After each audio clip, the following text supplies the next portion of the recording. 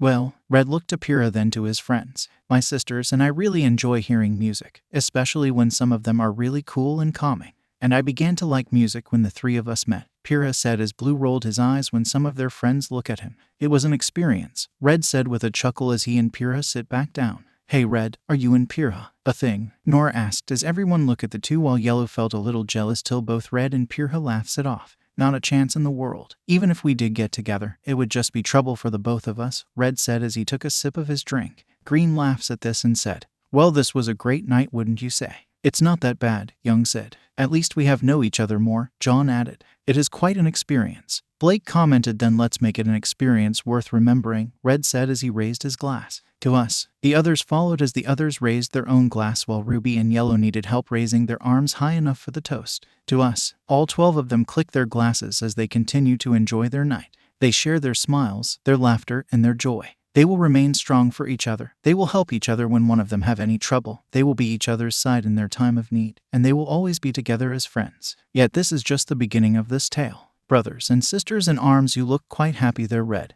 Green said as she and her team are in the cafeteria with Team RWBY and JNPR sitting in different tables. It was a week since their respective night out as they returned to their normal lives after that. Currently Green was looking at Red looking really happy. Has something happened? Red snapped out from his thoughts as he noticed that his team were looking at him. Did you say something? She was asking why you are looking very happy. Did something happen? Yellow asked as she was also curious why he was in that type of mood. Is it weird that I'm this happy? Red asked as he took a bite on a sandwich. Well, you look like you heard some kind of good news, Yellow said. Well, Red then stood up as he claps his hands once. Since we know that the Vital Festival is coming, my sister and her team is coming here to compete along with some of my other friends that either compete or watch the fights. Really? Why ask us this? Green asked. Well, I want to introduce you guys to them.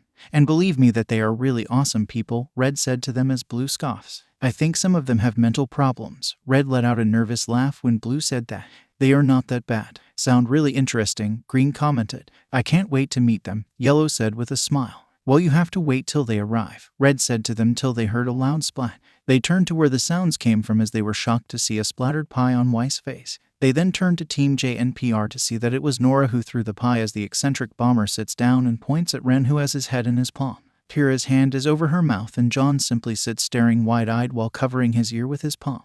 Red suddenly grins as he only shouted 2 words. Food fight. I really appreciate for the company's son, Neptune, but I can do this on my own. Come on, we're classmates. We should always be there to help with one another, Sun said as he walks just outside the cafeteria with 2 others with him. The first is a teenage boy with tan skin, blue eyes and messy light blue hair in the form of an undercut. He wears a white dress shirt and black tie under a red jacket adorned with a wide, upturned, black collar and a silver reticle across the back. He also sports a pair of gray jeans with black padding strapped to the sides as well as black shoes fastened with straps instead of laces. Notable accessories within his attire include black fingerless gloves and a pair of yellow-tinted goggles typically worn on his forehead. The second is a teenage girl with short light brown hair that is designed in a somewhat star pattern with front bangs standing up, light blue eyes and violet eyeshadow. She wears a white long-sleeved blazer with lapels that possess large buttons and also a small collar. The blazer finished with 3 petal-like ends. The sleeves have 2 golden lines on the cuffs and a golden emblem of a 6-petal flower on the back. She also wears a simple white shirt with 2 golden lines near the end of the shirt. Finishing her attire, she wears short white shorts and low high-heel boots, also the color white.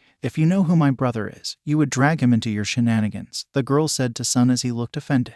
I'm not that bad. Sun defended himself as he looked to the blue-haired boy. Right, Neptune? The now named Neptune just gave him a look of disagreement as Sun grumbles. You guys are jerks, Sun mutters as they pass a window of the cafeteria that is splattered with food, followed by both John and Yellow hitting the glass as well. Just don't mess around here. If my brother is here then it would be chaos, the girl said to the faunus. That is something we could agree with, Neptune said as he gave the girl a wink which made her roll her eyes. Neptune, I have a boyfriend so stop acting like a cool guy, she said to him as the blue-haired teen felt hurt. Ouch, he said as he held his chest where his heart would be, dejectedly. The three of them then entered the cafeteria where they hear students screaming. Food fight. A random student shouted as many students are shown stampeding past the three with Neptune looking quite worried. Ihahaha. There stood Team JNPR standing in a tower of tables that is stacked in a ramshackled manner. I'm queen of the castle. I'm queen of the castle, Nora chanted as she stood on the highest point of the tower. Team RABG have their own fort made from the side as they were waiting behind cover. We'll end this war and we will taste victory, Red declares with his arms raised. Ruby then stomps on a table as she points at Team JNPR then to Team RABG. Justice will be swift. Justice will be painful. Ruby then crushes a milk carton on her hands. It will be delicious. Team RWBY then raised their hands simultaneously and shouted, yeah, off with their heads, Nora declares as she jumps down from the top of her tower. And the food fight begins as her team threw watermelons at the two opposing teams. Take cover, Green shouted as Team RABG took cover from their fort as the melons rained down at their team and Ruby. Yang, turkey, Ruby ordered her sister. Yang then picks up 2 turkeys from the ground and uses them like gloves to punch through the barrage of watermelons thrown off a table by Nora. Upon completion, Blake then leaps in front of Yang and picks up 2 baguettes with Team RABG coming out of their cover with 2 cantaloupes, a makeshift fishing rod made from a broken table leg, dental floss, and paper pin, a baguette, and a table from each respective members. Yang then throws her turkeys at 𝗵𝗃, who dodges out of the way and grabs a single baguette, leaving John Arc to take the blows. 𝗵𝗃 and Blake duel in a one-on-one fight till Blue arrives. Despite Blake's attempt to disorient 𝗵𝗃 and Blue with her shadows, 𝗵𝗃 knocks her back and throws 3 more baguettes to Yang, with the last knocking her down as well as she then fights Blue. Ruby uses a food tray to slide towards 𝗵𝗃 and Blue across the table and hits a baguette back at her with the same tray. 𝗵𝗃 and Blue manages to dodge the shot, but were unable to stop Ruby from knocking 𝗵𝗃 backwards with the same food tray while kicking Blue away. Ran and Nora then charge at Ruby with Green just behind them, but Weiss intercepts the 3 and uses ketchup to cause Ren to slip and crash with the group tables which are launched because of the impact.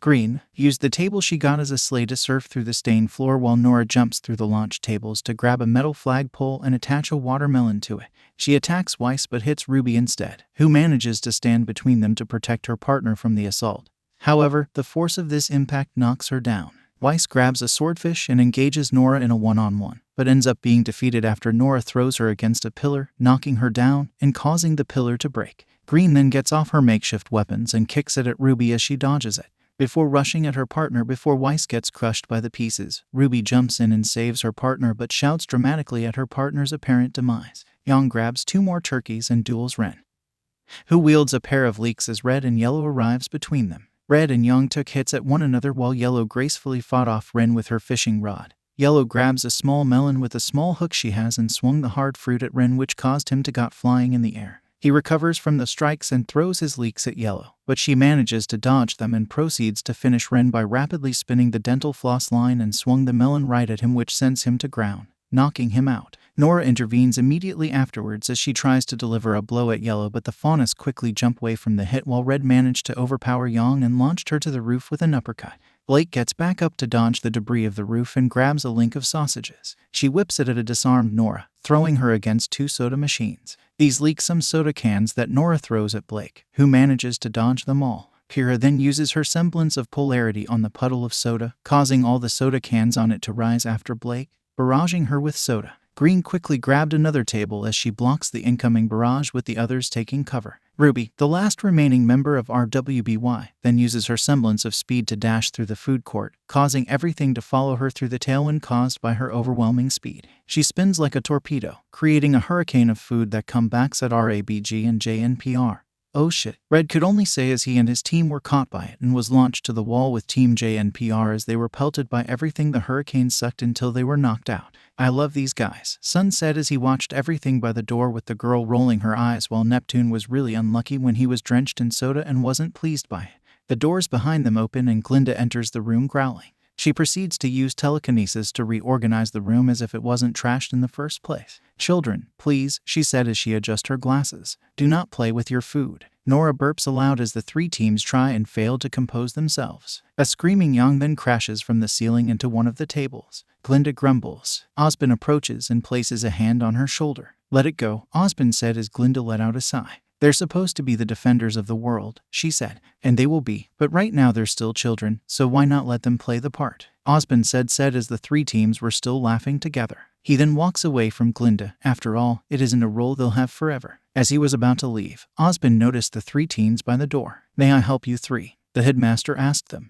"Well, I was looking for someone and I see that he's in there. The other two just want to walk with me," the girl said as she then points to Sun and the cola-covered Neptune. "I see, then you better have a good talk with him." 𝗂𝐵 then looked to Neptune. "And you better get yourself cleaned up. I heard grape stains aren't really easy to remove." Neptune nervously laughed and said, "Yes, sir." The blue-haired teen dragged a protesting Sun away, which leaves the young woman in the cafeteria. 𝗂𝐵 then gave the girl one last look and said, "I must go now. There's still some unfinished business in my office." 𝗂𝐵 then leaves with Glinda just behind him. The girl then calmly approached the three teams as she has her hands. She was then close enough as she smiled to the other 12 teens. "Hey, Red," the girl said as the 12 teens looked to her direction as Red, Blue, and 𝗃𝗲 were surprised by her. "𝗬𝗏," Red shouted in joy as he ran up to the now-named 𝗬𝗏 and gave her a hug. Both Blue and 𝗃𝗲 followed suit as they joined the hug while having bright smiles on their faces. Red, who is this?" John asked as Red looked behind him to see the rest are confused. "Oh, sorry." He turns to them and gestures to 𝗬𝗏. "Let me introduce you guys to my twin sister 𝗬𝗏." The others were shocked by this as they soon approached them. "Wow, you're not kidding that you don't look that much alike," Green said, surprised. "You can thank our mother for that," Red said as he and 𝗬𝗏 laughed a little. He then looked to his sister. "Anyways, this is my friends here in Beacon. First is Team RWBY and their leader Ruby." "Hello," Ruby greeted. Then her partner Weiss. "Greetings," Weiss greeted. Next is Blake. Blake just waved at her. Then her partner Yang. "Nice to meet ya," Yang greeted with a grin. "Hello as well," 𝗬𝗏 said to them as Red then looked at 𝗃𝗲's team. "This is 𝗃𝗲's team, Team JNPR and their leader John." "Hey there," John greeted. Then our resident bomber Nora. "Hi," Nora shouted in excitement. And their final member, Ren. Ren just gave her a nod. "Nice to meet you three as well. I hope you took great care of 𝗃𝗲," 𝗬𝗏 said as Red then looked at his own team. "And finally my own team. The blonde over there is my partner Yellow." "It's nice to meet you," Yellow said. "And Blue's partner Green." "What's up?" Green said as 𝗬𝗏 giggles a bit. "I hope my brother wasn't a hassle," she said as Red glares at her. "Hey." Everyone laughs much to Red's dismay as everyone quickly calmed down. "Man, I hope you could hang out with us sometimes," Yang said. "We could. I did heard from Red that you guys hang out last week, all night long. Our other friends could even join us," 𝗬𝗏 said to them. How many would that be?" John asked them. "There would be 6 more that would be joining us and 3 of them are graduates. We have other friends but they went with different careers so we don't see each other that much," Red said as everyone grew curious. "When do we meet them?" Ruby asked. "They are probably still adjusting in Beacon. We might no possibly meet them till they finish," Blue said. "But of course that they would probably get some free time so they would join us," Red assures them till he placed a hand on his sister's shoulder. "And I think this is our cue to leave. We're going to have brother and sister time." "Red, we still have classes," Yellow reminded him as Red looked shocked and everyone laughed at him, including his own sister. "We can do it in the afternoon. You should prioritize more with your studies," 𝗬𝗏 said as she went up and leave, before waving back at the 3 teams. "Tada." As 𝗬𝗏 left, the 3 teams looked at each other. "Man, your sister is quite a looker," Yang commented. "You could thank my grandmother for that." 𝗬𝗏 is a big fashion fan, but she has the drive of a huntsman from our parents, Red said to them. "Then she better be ready for the festival, 'cause we're gonna win it all," Nora said in excitement. "She's not the only one we have to worry," Ren reminded the eccentric girl. "We have to worry about her team and the other teams in the festival that clearly have their own ways to win. Their weapons, semblance, the amount of their aura, and their attitude will be the deciding point of the festival," Blue said to them, listing every possibility in the upcoming festival. "We will never know how they would fight together, but they would never know ours as well. So if we're in the Colosseum for our match, we make sure that we reach the top," Red said as he let his hand out. "That we will do our best, we will fight till the end, and we will not give up." "For Beacon." The others smiled as they nodded at one another. They then put their hands over Red's. "For Beacon." They shouted at once as they simultaneously raised their hands in the air. "They will show the world who they are, what they are made of, and how determined they are to do it. It might take some time till it begins. Until the tournament began, they'll take it head on." Team Exercise 2 Team RABG are back again in their chosen training room as they still wore their proper clothes and they still have their weapons in hand. "All right, everyone," Blue said to everyone as he brought out a small notepad. "After some weeks, I could tell that we must now focus on fighting with pairs. Since we always fight individually before, we must focus on our teamwork. So we decided to rotate who will be partners. It could still be Yellow and I on the first, but I could be partners with Green on the next," Red said as the two girls got the gist of it. "Along the way, we could get Team RWBY and JNPR to join us, but we are not doing that now till we know that we can function as one individual, a functioning team," Blue said. "We should start now then," Green said as everyone nods. "So who partners with who?" Yellow asked the two boys as Blue then brought out a pair of coins. "We will flip coins. Red and I will be heads and you two are tails," Blue said to them as he showed the coins closer to them. "If it is both heads, then Red and I will be partners and you two will be partners immediately. If it's head and tail, then we will go to our respective partners and do rotation over that." "Well, let's start then," Green said eagerly as Blue nods. The stoic team then closed his hand containing the two coins before throwing them into the air. The four watch as the coins sail through the air before coming back down to the ground. The two coins bounce off the floor before bouncing a bit more till the coins bounce in place before going inert as the whole team look at the coins. "Okay, head and tail," Blue said as he then looked to the others. "Go to your respective partners, then we can begin." Hand-to-hand combat. Each pair are now going for some light sparring with one another. As Red fought Yellow, she barely used her hands to fight and have always used her legs, minus the time after initiation and the times she would do harmless punches when she was either annoyed or embarrassed. He would soon learn that she uses pressure points and she constantly hits his, which was not that bad because she also using her semblance when she strikes, so it wasn't that painful. But it clearly made him a bit drowsy when she hit the pressure points near his head. Blue and Green did their own spar as Blue noticed Green was more of a brawler as she carelessly tries to hit her partner, but he easily dodged them. Green was very reliant on her weapon and her partner will make sure that she breaks away from it.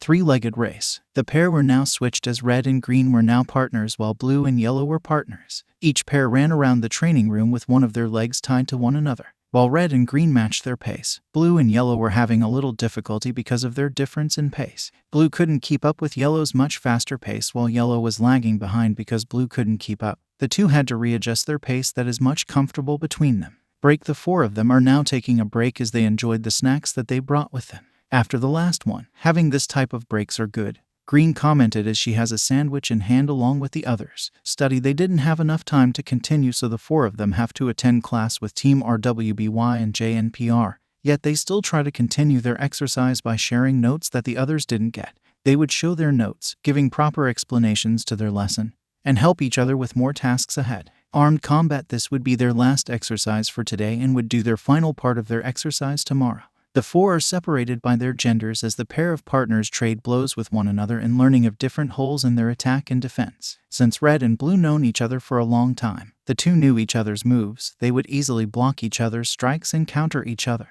Green and Yellow were having a slower progress. Green couldn't keep up with Yellow's mobility while Yellow couldn't bypass Green's defense. The two of them took longer to get used to each other as Green became more quick with her reflexes while Yellow became more aware of the openings from her teammates. Rest night have finally come as Team RABG are now resting up. Three of the members are now sleeping while Blue was the only one awake as he was currently planning the schedule for tomorrow after the current one. Breakfast. Team RABG are now in the cafeteria as they join their sister teams in that time. So Red, how's your exercise coming along? Ruby asked her fellow leader. Doing good. We can't slack off now if the festival is just close by. How about you two? Red asked her and John. We're doing good, except for the time Nora going excessive, John said as he felt phantom pains when he remembered the eccentric girl going nuts during some of their spars. Same with us. We're making good progress, Ruby said with a smile. I think we're in the same stage as you guys. Maybe we could possibly advance tomorrow. Ruby, don't, Weiss quickly said. The festival will not go away that quickly, so don't rush it. Weiss is right. We shouldn't hurry our training and stop when we think that we reached it when it really isn't, Blue said to Ruby, a serious look on his face. Gaining strength takes time, practice, and training. There is a reason that by earning them, you can know the value of it. People who doesn't know the idea of it will easily break down if they keep overestimating themselves and suddenly lose when they thought that they are immediately the strongest due to those gifts they have gotten. They will begin to doubt themselves or lash out like children. That is why we train in our earlier stages in life, Ren said, so we could understand its true value. I have heard tales from passing huntsmen and people that either know some of them or experienced it firsthand. Yeah, some of those stories were really funny, but some of them are either sad or annoying. Nora sounded happy at first before her tone went to a combination of sadness and annoyance. The funny ones are just the ones who knows those kinds of people because they make it sound funny. But the rest are just sad because they don't feel it anymore, or those people from the bar that didn't become one and just become big jerks. Well, thanks for the warning, Ruby said in appreciation. You're welcome, Red said as he then noticed someone by the door of the cafeteria. Hey Diantha. The others quickly turns to the door and noticed Diantha in her school's uniform with a guy beside her. He is a young man with black curly hair and bluish eyes. He also wears Haven's school uniform, but he also has a brown watch on his left wrist. Hey guys, Diantha greeted them as she and the boy with her approached the group. When Red saw the guy beside his sister, he went full-on brother mode. Diantha, who's this guy? Red asked with his hands on his waist as Diantha grew nervous from his gaze. I think I know where this is going, Young said as she waited for the incoming drama to start. Some quickly realized this, but some of them were confused. What do you mean? Ruby asked as John gave her a smile. Just watch, he said as they looked back to the upcoming exchange. Don't freak out, okay? Diantha warns her brother as Red just crossed his arms and taps his feet. Red, this is my partner Augustine, but likes to call himself August, and he is my teammate. Red then let out a sigh, but she wasn't finished as she looked very hesitant. And he is also my boyfriend. With those words, Red suddenly went to pounce on the now named August as the young man let out a scream. But Blue and Green managed to hold their leader back. Let me go. No sister of mine will get a boy on my watch. Red roared in anger as Pyrrha and Ren quickly came to help hold the cap-wearing teen back. Red, we've been dating for 2 years. Please don't tear him apart, Diantha pleaded with him as August hid behind her. I will rip your throat off. Red clearly didn't hear her pleas as he just want to break free and charge at the lanky teen who calls himself his sister's boyfriend. Yellow looked at this awkwardly till she looked at the clock and quickly got an idea. Oh, look at the time. Our next class is coming up. The others, except Red, quickly looked at the clock and saw that it was indeed about to be their next class. We'll be taking our leave, Yellow said as she let out a nervous chuckle before she quickly joined the others with carrying Red out of the cafeteria with the others following behind.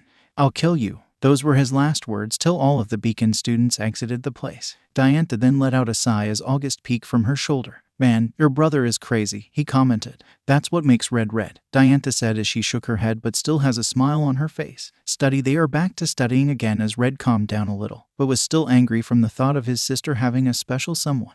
Blue had to smack Red a few times so his friend could focus on their lessons. Group meditation. Red was now completely calm as he and his team are back to their training. The 4 of them are now meditating in a circle as their aura covered them. The amount of aura they once had now grew a bit larger. They feel confident enough that they could take more hits. Team RABG now finished their exercise as the entire team now separate themselves by their partners, all of their weapons in hand. Ready, Yellow? Red asked his partner. Ready, she said as she followed it by a nod. Let's start already, Green said impatiently as she taps her feet. We're starting. Blue said to his partner as he just let out a sigh before looking to everyone. On go, okay. Everyone nods as they quickly went for a stance. 3. Everyone tensed their muscles as each group faced each other. 2. They held tightly on their weapons, preparing to strike before they could even know it. 1. Their feet ready to get off the ground, sweat dropping from their face. Go. Instantly, the 2 pairs rushed at each other. Green went first as she placed down her shield, and Blue quickly went behind her to fire some shoots at their opponent. Red and Yellow quickly split up as the 2 tried to make Blue focus on one of them so one of them could strike. Blue chose to aim at Red as he keeps firing, and the cap-wearing teen keeps running. Yellow went for the offensive as she swung her rod as the metal ball attached to it went for them, but Green quickly moved her shield to block Yellow's attack and keeps moving it around when Yellow tries to find an opening. Red quickly used his grapples as he quickly evaded more of the incoming bullets and quickly reeled himself towards his opponents as he prepares to hit them with a spinning kick. Green quickly saw this and went to block the attack while Blue focused on Yellow. The young blonde immediately cast her rod before Blue could aim at her and hit Green's shield away so Red could strike them. Red reeled himself faster when he saw Green's shield getting hit by Yellow's weapon and went to use the opening. Blue had to quickly focus back on Red while Green recovers, but Yellow also took this opportunity to strike as well. The 2 had to split up when their defense when Red and Yellow struck the same place where they once stood. The 2 followed both Blue and Green respectively, Red heading straight for Blue while Yellow had to move around to find a weak point within Green's defense. The 4 of them now fight separately as Green and Blue were now in the defensive while Red and Yellow strike them down with continuous attacks. Blue had to evade each of Red's strikes, but he couldn't get an opening as Red was fighting too freely. He had to back away a lot of times but couldn't get a read on Red. Red quickly went for a drop kick, but Blue immediately saw this and rolled away before one of the cables hits him. Red stood on his feet. The cables from his weapon lies limping on the ground before he began to spin 𝐒𝐻𝐼𝐺 in one place, and the cables are now in the air, following his momentum like a top. Blue focused his eyes on the spinning Red before charging in as his weapon changed to its sword form and thrust it to the human top. Clang! Then the sound of metal clashed as Blue's blade clashed with the spinning disaster that is Red as his cables moved in high speed that it keeps Blue's blade out of its designated target. Blue kept his arm forward, intending to break Red's defense while the cap-wearing leader kept going. Even his cap was blown away by the force that he was generating. With green and yellow, the young blonde kept running around the defending brunette, her eyes looking for an opening around its shield. Green suddenly charged at yellow as the young girl gasps and quickly tries to outmaneuver the brunette so she won't get hit. Green couldn't keep up with yellow as the young blonde would take a lot of sharp turns that is impossible for a shield wielder like herself. When Green began to stumble after another sharp turn by yellow, the brunette began to trip and yellow charges at her. Yellow withdrew her weapon as she has her hands behind her, preparing to strike with her fingers. When the young blonde was now near her, Green quickly threw her shield at yellow with all of her strength as yellow had to jump away from the incoming attack. Green took this chance and rushed at yellow while her shield got stuck on the wall. Yellow was about to stand up till Green tackled her to the ground and puts Yellow's arm behind the young blonde's back. Yellow tries break free from the hold, but Green keeps herself strong. Back with Red and Blue, the two were still in a stalemate as brown-haired teen starts to feel his arm getting tired. He then also noticed that Red had activated his semblance, which makes it more impossible. He began to look around for anything that could help him in this situation and saw Green's shield embedded on the wall. Blue immediately disengaged his attack and quickly ran for the shield while Red was just behind him. Blue ran as fast as he could, but Red was just a few meters behind him. He had to jump away from the spinning teen as Red just passed him. Blue then ran for the shield as Red quickly turns and heads straight for Blue. The brown-haired teen then reached the shield as he tries to pull it out but found out it was embedded deep into the wall. He tries his best to pull it out but noticed that Red was coming for him. He quickly looked at the part of the wall where the shield pierced it and quickly used his weapon to wedge it out. Red slowly comes closer, as Blue finally dislodged the shield and grabbed it. Red was just a few inches in front of him till he threw Green's shield at Red's feet. The cap-wearing teen unknowingly stepped on the shield and the backside of it made him struggle to keep up his balance, and Blue took this opportunity to rush at his friend when the cables now lay on the ground helplessly. Blue kicked the shield which made Red trip, which also sent it to both Green and Yellow. Green immediately saw this as Yellow tried harder to escape, but the brunette quickly pushes herself away as the shield now heads right at Yellow. Yellow blinks at the sudden dismount till the shield slams at her and she went flying to a wall. Green quickly stood as she grabbed her shield and quickly joins Blue with fighting off and now defending Red. Red has his arms up as Blue keeps striking him with his sword. Red's gauntlets and aura is protecting and handles the attacks greatly, but he was slowly getting forced to a corner and Green was coming for him. The two then gang up on Red as he was now forced in the corner and the two continuously hit him with their blades. His aura slowly come out of his body like flames as he look above his arms as his opponent keeps hitting him. Noticing this, Green activated her semblance as she swung her sword, coated with her aura, and hit Red so strong that her leader could feel his aura almost crack from the hit. Red was shocked by this as Blue had to back away and let Green continue the assault. The brunette continued hitting Red with her blade, as the cap-wearing teen was so shocked from the impact from her attack that he didn't have enough to defend when Green kept attacking him with her weapon. For the first time, Red couldn't keep up with the assault as Green's strikes were really strong that it could even crack his infinite aura. Green was then ready to finish this off, as she prepares a powerful swing while Red tried to strike at her quickly, but Green immediately brought her blade at him as he crashed to the floor and caused a massive crater on it. Green took a few deep breaths as she then dropped her weapon and raised both of her arms while letting out a scream of victory. Watching from behind were a tired Yellow and a slightly tired Blue. The stoic looked at the scene with a bit of shock. This never happened, Red, right? Yellow asked Blue as she was equally shocked as he was. Yeah, nobody could really break through his semblance, but Green's might be another counter against his. I don't think her semblance is just increasing her power. It's like her attacks are releasing a dangerous amount of force that could break through Red's aura, Blue deduced as he and Yellow then saw Green carrying Red by her shoulder as their leader was a bit dazed. Man, you hurts like my sister, Red said to Green as she have to stop him from stumbling. What does your semblance do anyway? Blue asked as he and Yellow approached him. Green simply smiled and said, I simply made your aura overwork itself till it destroys itself. If I have pumped more of my aura in it, I would have finished you immediately. Damn, I think you are the third person that has a semblance that could beat me, Red complimented her as she giggles. Yellow frowns as she looked at this with a bit of envy till she blinks and realized what she was thinking. She tips her hat forward to hide her blush and began to question herself. Blue noticed this as he let out a sigh. Another future problem for Red. Let's get something to eat. I'm starving, Red said as he laughs a bit before he and his team then left the area.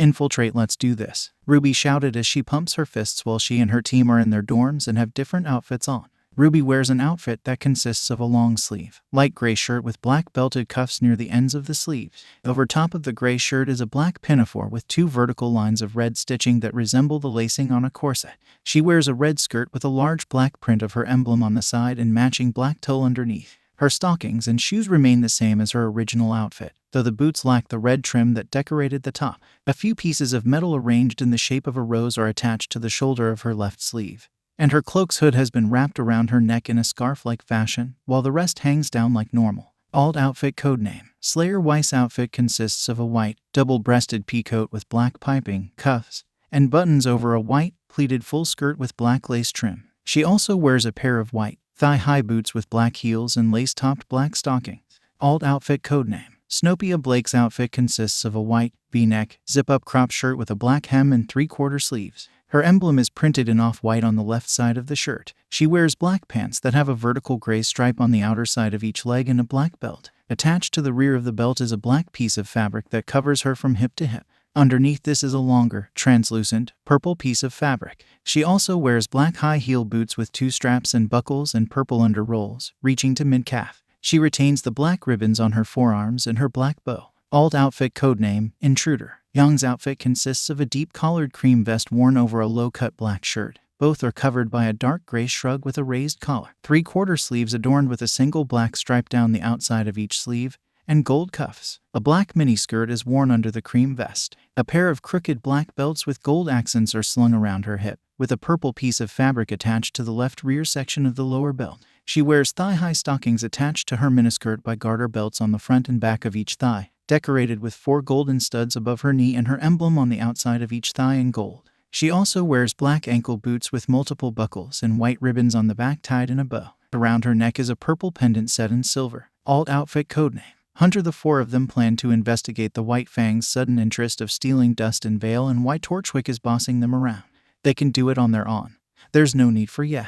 2 separate shouts were heard from both opposite sides of the room. Team RWBY looked to the window to see Sun as he was hanging upside down on the open window, and on the door is Team RABG as they also wear different clothes. Reds, who kicked the door open. Outfit consists of a black long-sleeved shirt under a red, puffy, sleeveless jacket with the inside being white along with the pockets and the family emblem on his back. A pair of dark gray pants with 3 blue flame-like marks on the outward sides of it, a pair of red and black shoes, and his signature hat to top it off. His gauntlets are on his hands. Alt outfit codename. Whiplash. Next. Blue's outfit consists of a black t-shirt under a black and blue jacket along with gold separating the 2 colors, and on its zipper, black jogger pants with wide open pockets that has gold near its opening and Blue's waist, a pair of white and blue shoes, and a gold necklace around his neck. His sword is on his back. Alt outfit codename.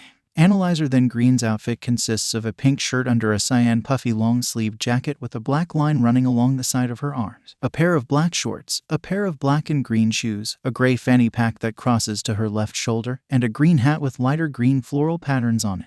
Her shield is on her back. Alt outfit codename. Protector. Lastly, Yellow's outfit consists of a black wetsuit under a yellow sleeveless jacket with a pair of red lightning bolts on the back and a pair of yellow shorts, a black belt on her waist that has multiple attachments for her weapon, and her signature straw hat. Her fishing rod is in its compacted form and is placed on her belt. Alt outfit codename. Fisher. Red. Divided by Sun. Both Ruby and Blake said in surprise as they looked to the 2 people from opposite sides. Hey guys, Sun greeted them as some of Team RABG wave at them. Team RWBY decided to focus on Sun first. How did you get up there? Young asked. It's easy. I do it all the time, Sun simply said as Weiss scowls. You do what? I climb trees all the time, Sun said as he ignores Weiss and flips into the dorm room. Okay, how about you guys? Ruby asked Red and his team. We did kind of get us involved in this, so we're going to help you guys, Red explained. He's very adamant about it, Blue said as he has his hands in his pocket. So, are we finally getting back at that Torchwick guy? Sun asked as Blake steps forward. We are going to investigate the situation. As a team, and our team alone, Blake said to them. Sorry, guys. We don't want to get friends involved if we don't have to, Ruby said to them. We can't let you guys go there just by yourselves. There is power in numbers and there's a lot of us, Green said. Yeah, I even brought Neptune along, Sun said as he gestures out the window. The two teams then lean out the window on top of one another with the rest stacking behind them cartoon style to see the aforementioned teammate of Sun standing outside, cool as can be. "Sup?" Neptune simply said to them. "How did you even get up here?" Ruby asked. "I have my ways," he said as it was shown that he was standing in a very thin ledge circling the building under the windows. "Add some balance and grip strength there," Blue said as Neptune became nervous. "Seriously, though, can I come in? We're like, really high up right now," Neptune pleads to them. Inside the dorm room, the group are standing in a circle as Ruby lays down the new plan. "All right, I'll go with Weiss and Red. Sun, you can go with Blake and Yellow," Ruby said as she pushes Neptune past Weiss. He slips her a wink. Weiss looks mildly shocked but then comes to her senses quickly. "And Neptune, you can go with Yang, Blue, and Green since there's no other spot for you. Everyone good?" "Actually, Ruby, why don't you go with Yang? After all, she is your sister," Weiss suggested. Ruby pushed Neptune, who is stiff as a board, up next to Yang with both Blue and Green next to the older female blonde. When Ruby is done pushing him, he rocks back and forth looking nervous. Yang put her hand on his shoulder to stop him from rocking. "But, Weiss, who would go with you, then?" Ruby asked. "Well, I guess Neptune could come with me," Weiss said as Neptune put on a suave look and points at the heiress. Ruby just laughs at this and said, "Nah." Weiss is obviously less than amused, yet is powerless to stop Ruby from pulling her by the back out the door as she fruitlessly trying to get back to Neptune. But, Green just giggled at the sight with Yang and said, "Weiss is so smitten with him. You have no idea," the older blonde said as everyone quickly followed Ruby and Weiss to start their investigation. Red, Ruby and Weiss are walking by a monumental tower that looms over them. "Woo, I forget how big the transmit tower looks up close," Ruby said in awe. "You should see the one in Atlas," Weiss said. "That was the first one, right?" "Correct. If you want to talk big, Mistral probably has the biggest," Red said. "Why?" Ruby asked. "The cities in Mistral are always busy. There are tons of texting, calling, and streaming per day while the other kingdoms are busy as well. Mistral is probably the most busiest. Our tower has to be built bigger so it could easily distribute every information and content made there." "It can't be that much," Ruby said as she then looked at Weiss. "Right, Ruby, almost 50% of the information and content in the internet came from Mistral. You wouldn't believe how many songs created there and those stupid tutorials," Weiss said her part as Ruby was now more in awe. Anyway, Atlas developed the cross-continental transmit system to allow the four kingdoms to communicate with one another. It was their gift to the world after the Great War. "Oh, look at me. My name's Weiss. I know facts. I'm rich." Ruby acted high and mighty as she snorts into her hands while Red laughs and Weiss frowns. "Don't be a pest. Besides, the only reason we're here is because you like the tower so much. We could have just as easily made a call from the library," the heiress said to her leader. "I know, but it's so cool. "Oh, I'm going to take a picture," Ruby said as she grabs her scroll from a pocket on her clothes.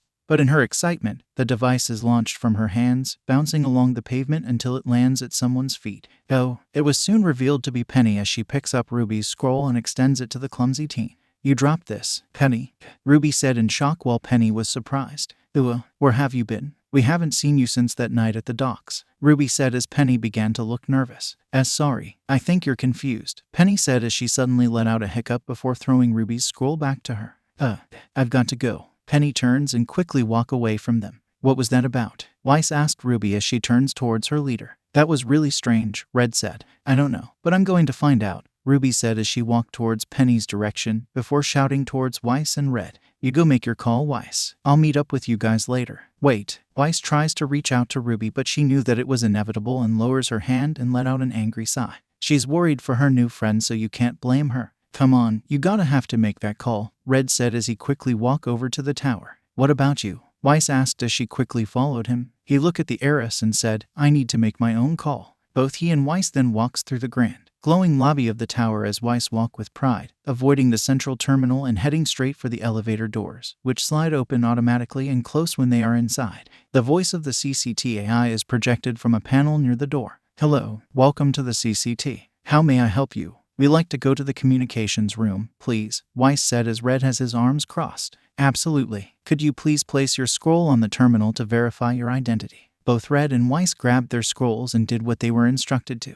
"Perfect. Thank you, Miss 𝗧𝗍 and Mr. 𝗏𝗏. The elevator began to rise as Weiss now has a serious look on her face till they reach their designated floor. The two then walk over to the front desk with a holographic secretary appearing behind it. "Welcome to the Beacon Cross-Continental Transmit Center. How may I help you?" "I need to make a call to 𝗧𝗍𝗵𝗲 World Headquarters in Atlas," Weiss said. "And you, sir?" I just need to call home in 𝐒𝐭𝐚𝐲 residence, Red said. Absolutely. Then there was multiple beeping till 𝗧𝗏 finally got a response. If the two of you could head over to Terminal 3 and 6 respectively, I'll patch you both through. Both Red and Weiss then headed to their respective terminals till Weiss found hers and Red had to continue on to find his. He kept walking till he finally found his terminal. He sat down on the chair and waited nervously. Then a familiar face to Red appeared on the monitor. It was a middle-aged man with black hair, a black beard, and bright blue eyes. The man also wore a suit from Red's perspective. The man then saw Red on his perspective as the man had a wide smile on his face. Red, how's Beacon treating you in the past week? Doing fine, Dad, Red said. Sorry for not calling you a lot. I have a lot of things here in Beacon. Don't say it like that. Your mother and I couldn't call with you as well. We are still managing the business here, so we feel that we are in the wrong as well, his father said as he began to change the subject. So how is your team? I hope you and Blue are taking care of the girls in your team. Of course we do. You raised me, Red said proudly as his father let out a laugh. Well, good luck, champ. I still have some things to do, so just call us if you want to, he said as he was about to end the call till he remembered something. Also, your mother liked your partner and she asked if you could bring her here. Dad, Red shouted in embarrassment as his father laughs again and ended the call. The cap-wearing teen had to calm himself down from the little exchange as he then stood up and went for the elevator. But the thought of Yellow still not left his mind and began to think. Shouts of excitement could be heard in the ruined part of the city as a red convertible zoomed past the road. You didn't tell me you have a car, Green shouted towards Blue, who was driving, as she has her hands in the air with Young's. If I did, then you won't stop nagging me about it, Blue said as he held on tightly on the steering wheel. And this was a gift after I got my license, so I will not use this for combat. Really, this feels very different from ordinary cars, Neptune said. This is custom made.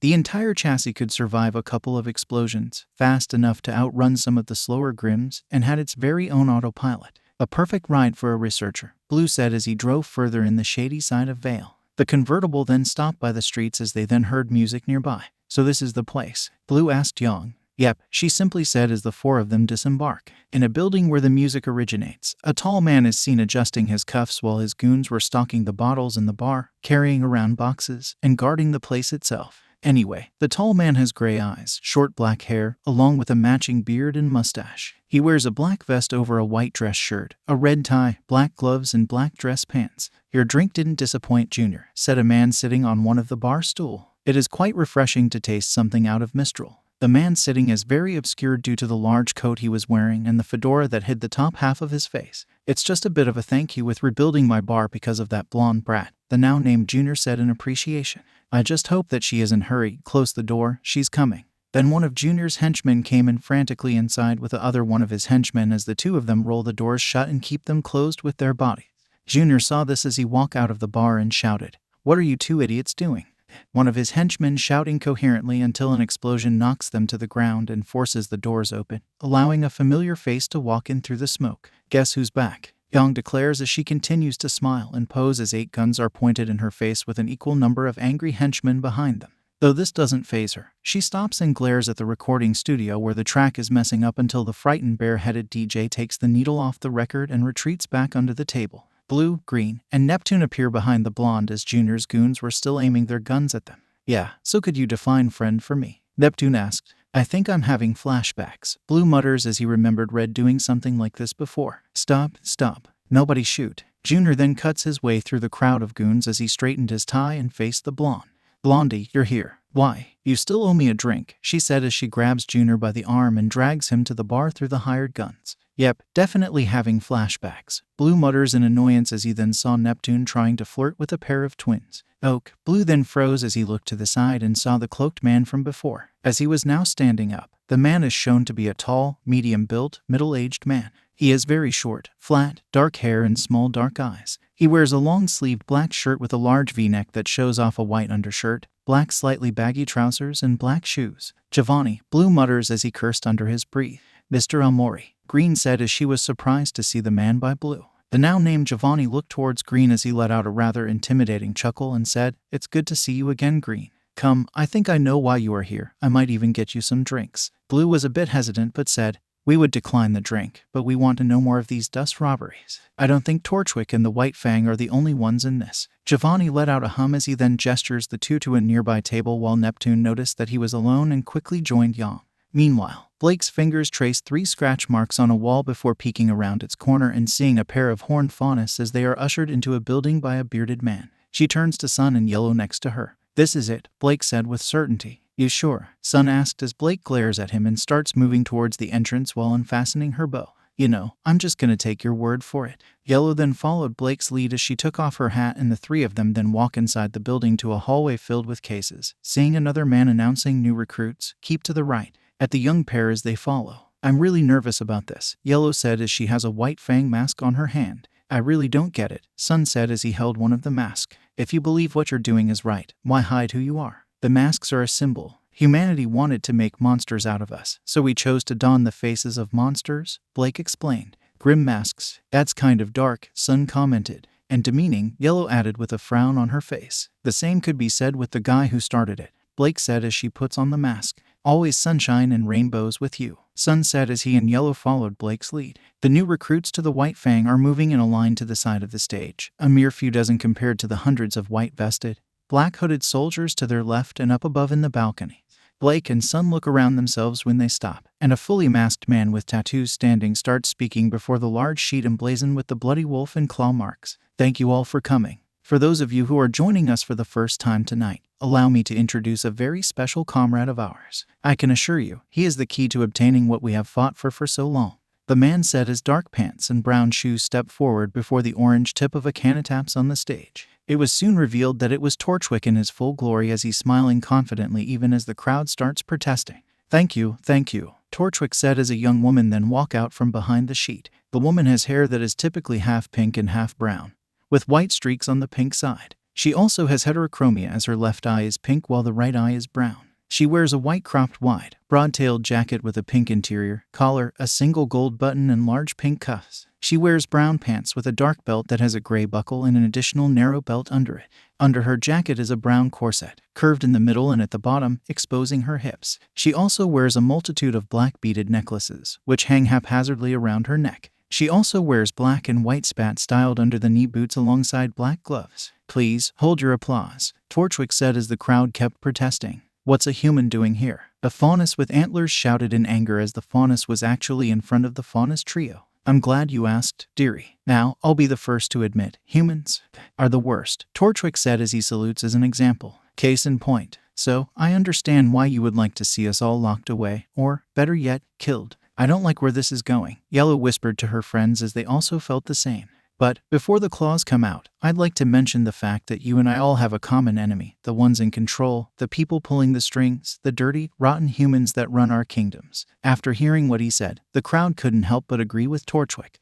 Government, military, even the schools, they're all to blame for your lot in life. The crowd began to worry as the 3 heroes are now looking at each other in worry. And they're all pests that need to be dealt with. Fortunately, I'm the best exterminator around. No offense to any rodents in the room. With a snap of the fingers, the curtain falls, and the whole mass of faunus applaud at the sight of a large mech behind it, the mark of the white fang painted on its shoulder. "Whoa, that's a big robot," Sun said in shock and awe. "How did he get that?" Blake mutters. "A better question. Who easily stole something that big?" Yellow whispered to Blake as she now feel dread from seeing the mech. "As some of you may have heard, this right here," Torchwick then taps the mech, "is Atlas' newest defense against all the scary things in the world.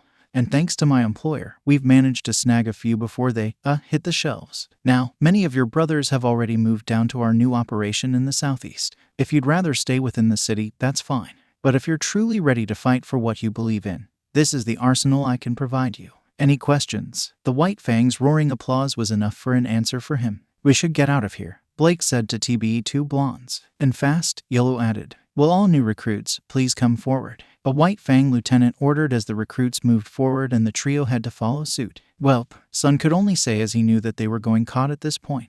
Back in the bar, Giovanni, Blue and Green were sitting in a booth. "I suppose that's everything you wish to know," Giovanni said as he took a sip of his martini. "Just enough to get more explanation," Blue said. "I still can't believe that some of the family actually ran off and joined whoever Torchwick works with," Green said as she her arms crossed and a frown on her face. "I'm quite surprised as well, but I couldn't fault them for being battle-hardened.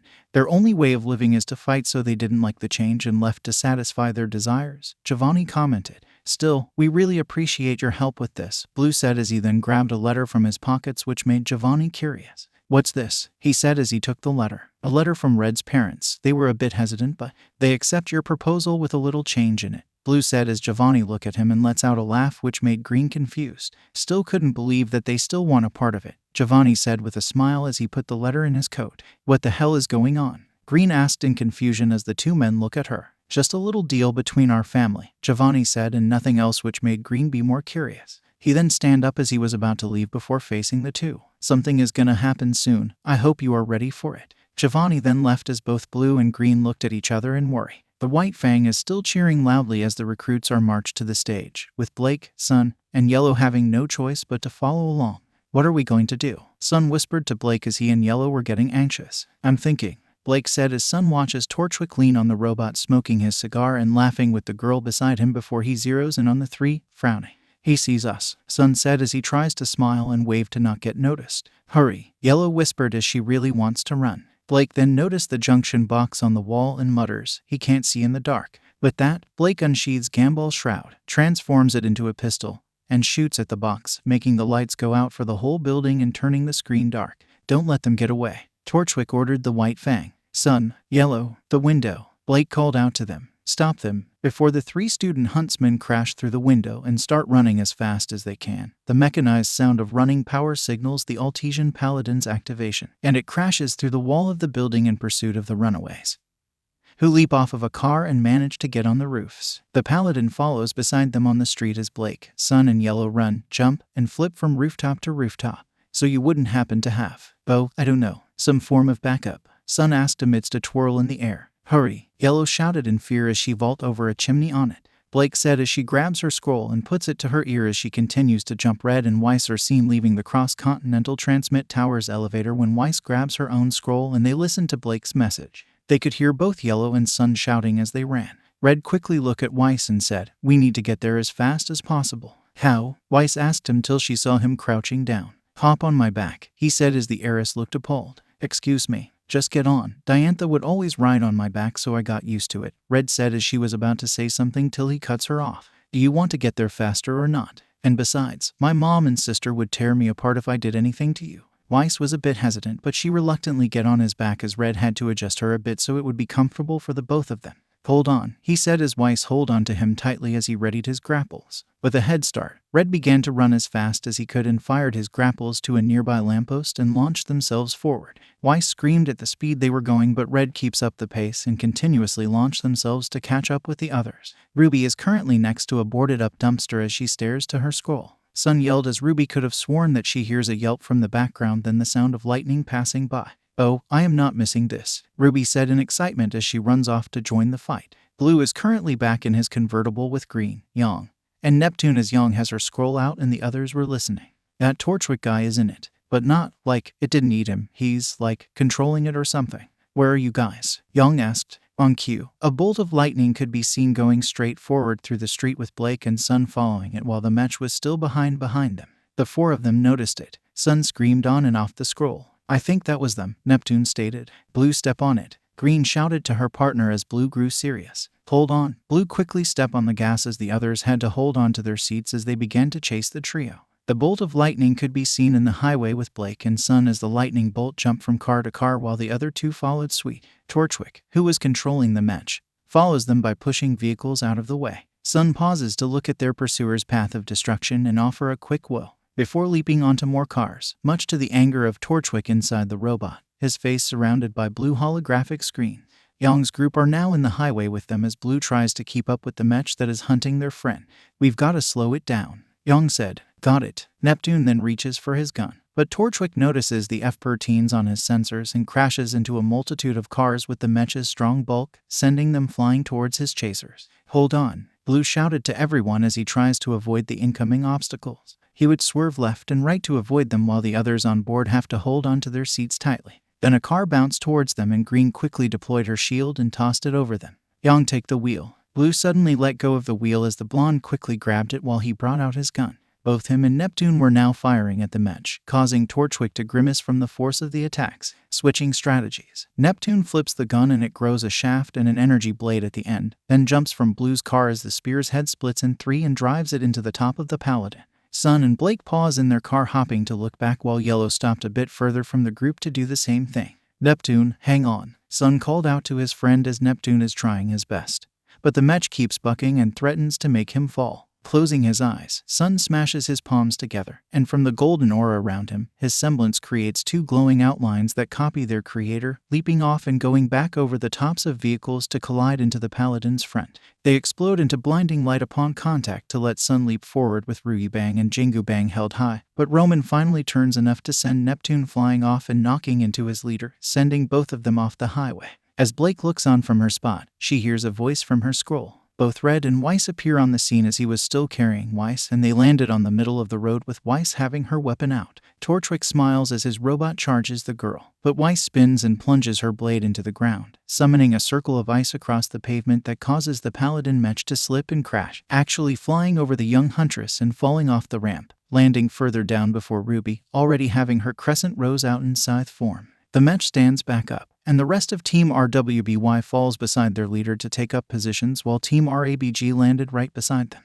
𝗏𝗏 chuckles, moving the robot slowly towards the 18th. Alright, let's bang. Red was cut off when he heard it as the two teams have to quickly split up. While Team RWBY are focusing on the 𝗏𝗏, Team RABG focused to where the shot came from and noticed a group of men in black as they have their guns out. Green's eyes widen as she said, I remember them, they were once part of the family. Then let's teach them a lesson, Red said as he hit his gauntlets together and they charge at their opponents. They began to open fire at them, but Red and Yellow quickly moved out of the way while Green placed down her shield and Blue went to his partner's side. Blue began to return fire while Red and Yellow are continuing their charge. Yellow began to collect some more electricity before she disappeared in a flash while Red shoot out his grapples and was ready to clear a chunk of them. In slow motion, Yellow ran with electricity arching around her as she pressed their enemies' pressure points and just waited for the result. Back in normal speed, they began to drop like flies while Red sweeps them with his grapples. The cap-wearing teen used his mobility to dodge their bullets and used his weapon to swipe a bunch of them down.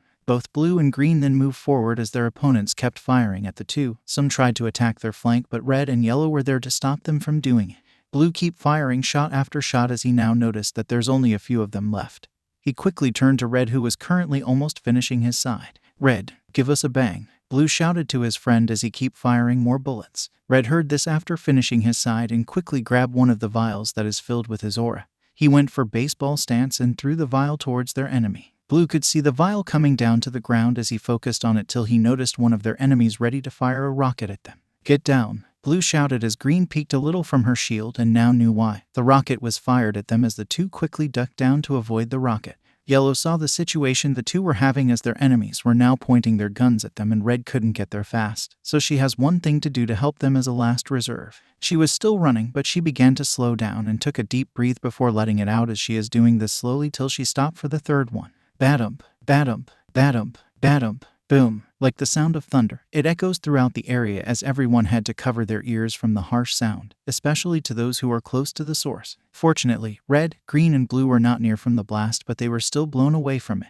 The three quickly recover as they stood and was surprised to see what's in front of them. They're laying on the ground as Yellow, and she was in the very center of the blast with their enemies on the walls as they were blown by the blast and are rendered unconscious. Red quickly ran towards his partner with Blue and Green following as they began to check her, but were relieved to discover that she was only unconscious. What do you think was that? Green asked as the other two also wondered what happened. I don't know, Blue said as he admits that he also doesn't know what happened. They then saw Team RWBY running towards them as the all-girls team then saw the unconscious blonde fauness. What happened to Yellow? Blake asked in worry. We don't know, but we should feel grateful that she's only unconscious, Red said as he picked her up like a princess would be if they are being carried like a prince. 𝐒𝐻𝗔𝗔𝗔. They then saw Yellow's scroll and it was shown that it was Miss Goodwitch calling. The seven look at each other as they gulp in fear before Red took the scroll and answered it. Hello. Red had to flinch as he could feel that she was glaring at him. The others saw this as they began to go white. I suppose you and your friends aren't the ones in the news. If so, you better ready for some extra classes with Professor Port. The seven of them let out sighs of defeat as they began to walk to Beacon, accepting their fate. Unbeknownst to them, the singe mark left by the blast doesn't look normal at all. It didn't create a crater but a bunch of branching cracks that barely resembles a large beast.